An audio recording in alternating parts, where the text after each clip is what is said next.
A year and a half, a little over almost a year and a half ago,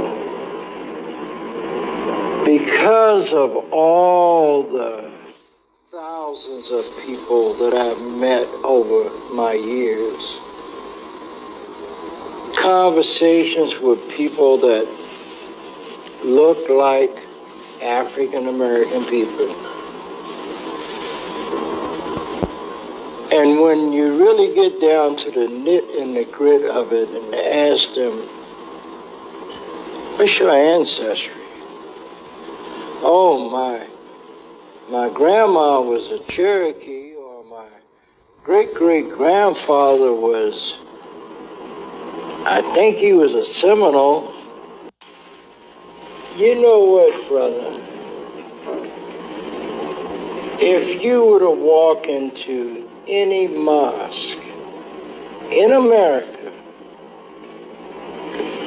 and you just laid your hands on the first person or the third person or the fifth person that you see,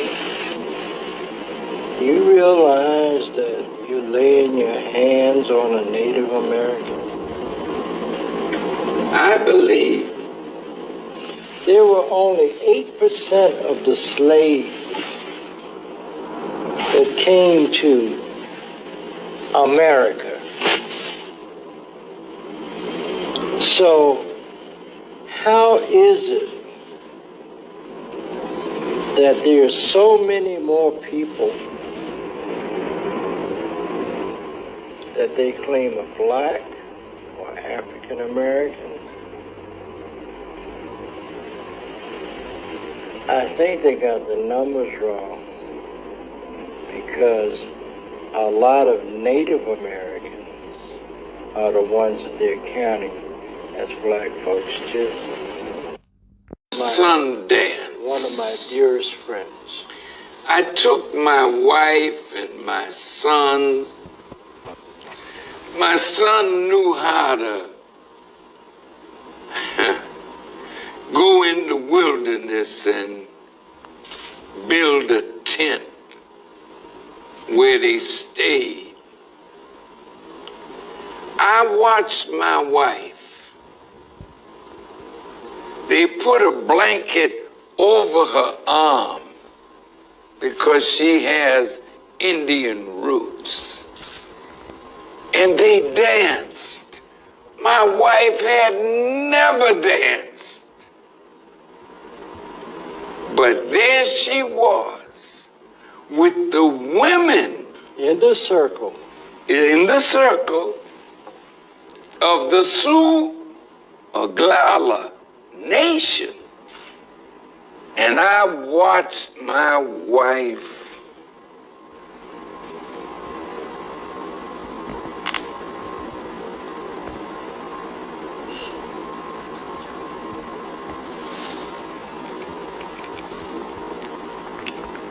reach down in her roots.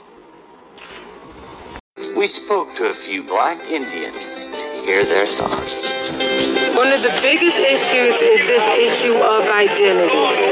Who is black and who is Indian? As you can see, I am of African American heritage, and I do have what they call dreadlocks. And a lot of times when I tell people that I am also Native American, they have a real problem. Oh my God, an Indian in dreadlocks. For me personally, I've spent most of my life dancing out in California, out west. Never really had any problems until I came here to Virginia. And so, I've always, this hasn't really, for me, been a question. No one's really come up to me and asked me what kind of Indian I am. But it is absolutely a struggle. People with their cultural, conflict within themselves. I think you really have to be strong within yourself first in order to walk.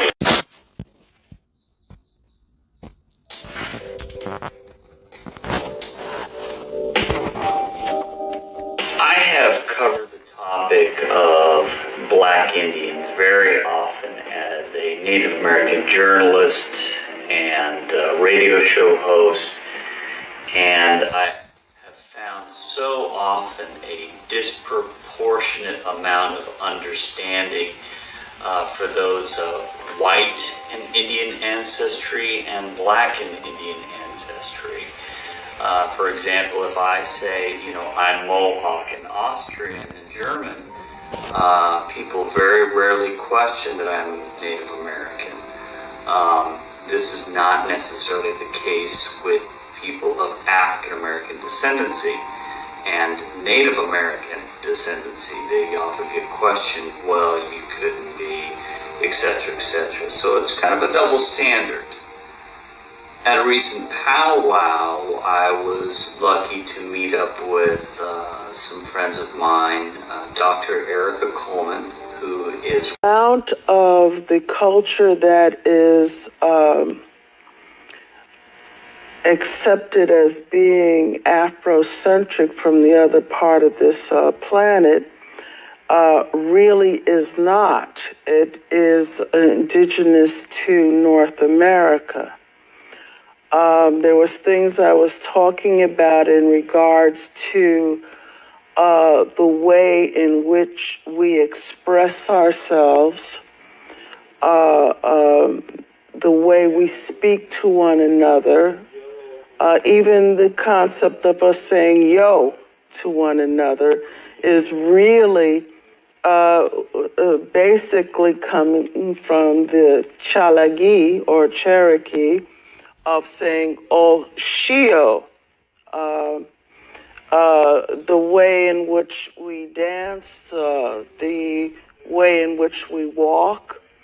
One of the things that I was speaking about before culturally was that the walk in the 70s that many people thought was an Afrocentric expression, in actuality was a long-haired Cherokee warrior walk. The hip-like walk that is expressed as being Afrocentric was not Afrocentric at all. In fact, and I believe it might be the James Adair book or another Cherokee book, which I can't quite remember at this time, but it dealt with how the warrior walked, and he walked with a limp, and his shoulder would dip as he walked. Now, that type of walk is not the only where in which you have seen that cultural expression is in America and by those who call themselves African American. We need to understand that on every part of the planet is an expression of the heartbeat of each indigenous group of people who express themselves in the format that Great Spirit wanted them to express the energy of Mother Earth. So we acknowledge is Wallace, so it's National Indigenous People Day. Correct. So we had to bring some of our indigenous people in the building. Absolutely. Introduce yourselves. Inaja Lone Wolf. I am Oglala Lakota, Native American, and Black. Nikki Eagle Eye Banks. I am a former trustee of the Shinnecock Indian Nation and a tribal leader. All right. So When I examined all the books in the state of Florida, I said, you got to change this. That's why I got lawsuits right now, 1866 Indian treaties. I found out most people didn't know that those Indian treaties were for black folk. And even though Obama, every year he was in office, he called 564 white Indian chiefs to come to the White House. Give them everything they want. is that why you use the term Native Blacks as That's opposed right. to African Americans? That's right, Native blacks. And I want to help all blacks on earth.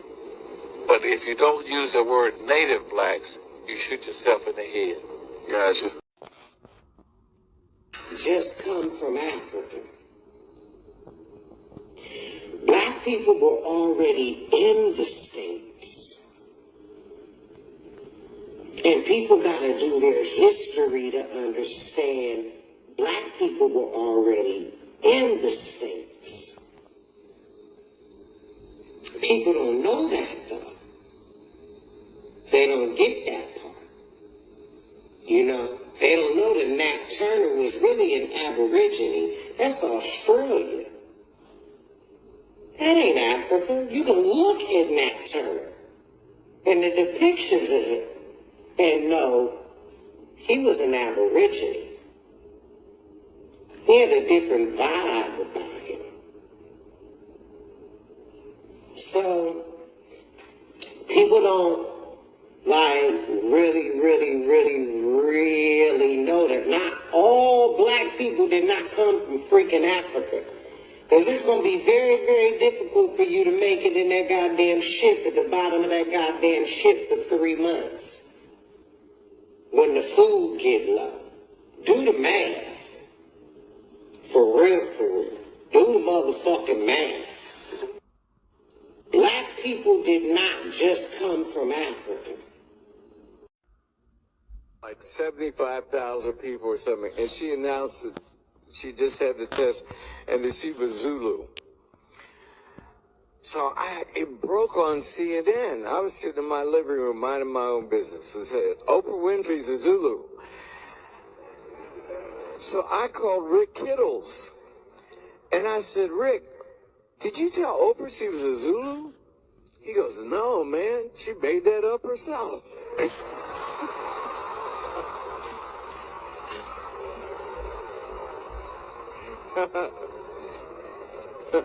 It's a true story. I would lie to make you laugh, but I'm telling you a true story. So, I said, Rick, are you in your lab? He said, yeah. I said, is anybody there? He said, no. I said, when the results come in, make her Zulu, man. You know? I said, you back there making it up anyway. Nobody believe you could take some spit and figure out a tribe? What are you, crazy?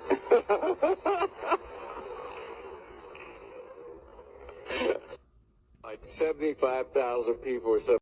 Such thing as a Republican or a Democrat. We were black. Before there was any such thing as a Mason or an elk. We were black. Before there was any such thing as a Jew or a Christian, we were black people. In fact, before there was any such place as America, we were black. And after America has long passed from the scene, there will still be black people. Politicians are sent up here to pacify. They'll sit here and set up, get drugs in Harlem without the white man's permission. You can't get prostitution in Harlem without the white man's permission. You can't get gambling in Harlem without the white man's permission. Every time you break the seal on that liquor bottle, that's a government seal you're breaking.